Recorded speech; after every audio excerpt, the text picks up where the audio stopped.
I'm Rosie Ritchie and I'm in New Zealand to do ski instructing for the winter season. It wasn't the initial plan at all. I was planning on going straight to uni but didn't quite get where I wanted to, so thought, right, well, what can I do instead? Looked into doing a ski instructor course and thought, oh, that could be quite fun. It wasn't like a sort of lifelong dream or anything, but it's turned out to be the best thing I've ever done. And it gives me an excuse to ski every day of my life and chase the snow. I've always liked sports that are really technical and there's always something to improve upon. And you know, that feeling when you do a really nice turn, you're flying along and you're in control, like that is, yeah. It's a passion I've had all my life and I wanted to be able to share it with other people. And the ski instructor is one of the best ways. 2 systems under my belt, so I'm a BASI examiner and also an NZSIA examiner. I love qualifications. They give me like, I guess, satisfaction, or I feel like valued or recognised. And so I thought in skiing I just try and make it like all the way up and go from 1 all the way to 4. There's a lot of people you meet on the mountain, other ski instructors. There's always a lot of drinking involved and going to pubs, and it's a good social job. But it has forced me to be a more outgoing person, which I think has definitely helped my instructing as well. I'm learning to be more confident in myself. Ski instructing is definitely an expensive lifestyle. It's good if your employer balances the cost of living. A lot of the time you're flying in and out of your home country. That's an expense, your equipment is an expense, and normally you're working somewhere that's quite tourist heavy, and they tend to be more expensive places to live. I think it's really difficult to make it financially viable until you're an examiner, until you're a trainer, and it costs so much money to get there. When I was a level 2, 3, I would always work like 2 or 3 jobs. Like I would be ski instructing, but then I'd be doing walking, babysitting, cleaning, like other cash work to get me through. And I was speaking to a level 1 the other day and she said that her parents have had to give her some money to be here, which isn't great. Like it should be a living wage and it's not.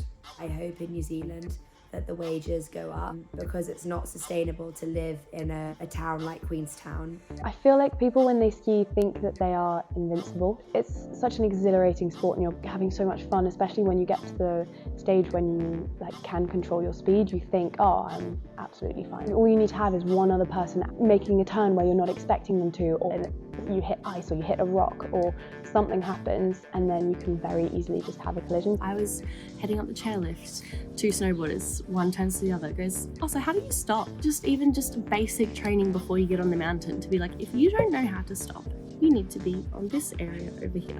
The skier's code as a general rule of thumb is very effective. If you're the uphill skier, it's your responsibility to look after the people that you're skiing into. You should really allow them to do basically anything they want, and you should be ready for them to do really stupid things. Well, even if you're the below skier, it doesn't give you rights to do everything. You know, if you're gonna traverse across the slope, for example, you always need to make sure uphill that there's no one coming down fast behind you. I had a 7-year-old French girl and she was a bit of a diva. We were getting on the bus in Verbier. Didn't want to carry her poles. She finally got poles for the first time. And I was like, no, you need to carry poles if you want to have poles. And she launched the pole and smashed the entire bus window, like a huge bus with like 100 people in. We all had to evacuate the bus and it was mortifying.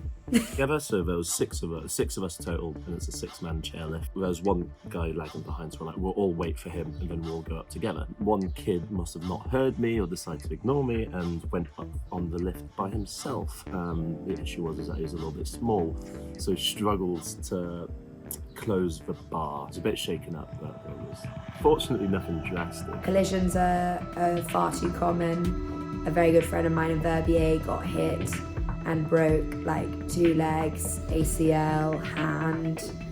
The other guy actually was okay. One of my good friends, and we were all out skiing together with the school, she got hit by a snowboarder and she had to get airlifted off. It has permanently paralysed her on the left side and also gave her some irreversible brain damage. Well, I had an experience where someone had died. I think the Peace Patrol thought that they'd either had a brain bleed or a stroke or a heart attack, but basically, they hit their head and they didn't wake up after that. It was our job just to keep people calm and then helicopter them out. I I'm snaking across slopes with my groups and people are hooning through, I'm really nervous that they're going to get hit. In ski instructing, we always prioritise safety, fun, achievement, and I feel really responsible for the safety of my group. So you're making a turn, and every time you're making a turn, you're making a decision as to whether that is safe, particularly for kids, because they're not thinking about anything. They're just thinking, oh, my teacher's there, I'm going to follow them. Teaching young kids is really fun most of the time. Their energy is always so high, so you kind of match their energy. And yeah, getting them from like never before to coming down ever so slowly down the beginner slope, it's rewarding. One of my favourite things is when you get them to go down a slope for the first time, because they just love it, because it's just it's such a fun sensation skiing for the first time. It's find that every day is different, and I wake up every morning like excited for the day, not dreading the day. And sadly, lots of people dread their work, and I don't. I look forward to it, so that's why I do it. It's been so much fun. I've met so many new people, I've met so many new friends. I'm so excited to go travelling and visit all the people that I've met, so I think do it. You're combining something that you love with a job. Gives you an opportunity to exercise every day. You can travel the world with it. Well, you get such a great team feeling from all the other snow sports instructors. Yeah, it's a great job. I would say to anyone who wants to do it, go for it, because it's just the best thing.